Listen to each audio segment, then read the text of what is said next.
บัดนี้ยายแหลมแกเรา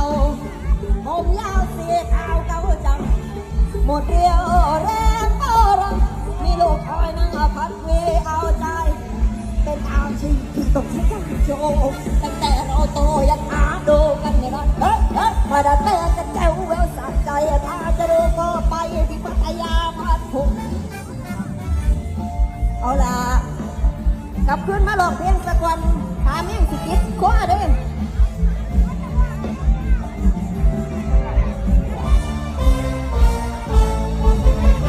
ขอบคุณค่ะ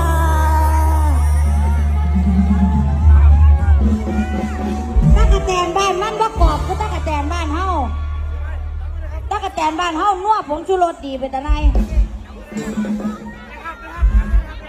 ขายแม่งอีกแล้วเกิน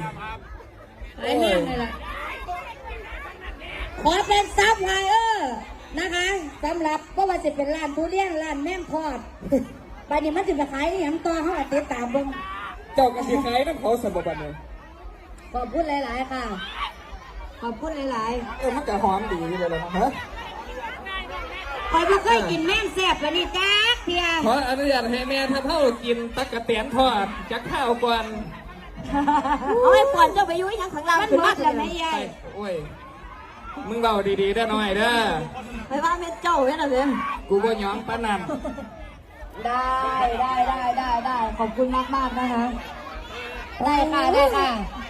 รอบนี้เป็นหมอลำซิ่งอยู่เดี๋ยวรอบหน้าขึ้นมาเป็นแม่ทัพอีกรับบททหารอีกเข้า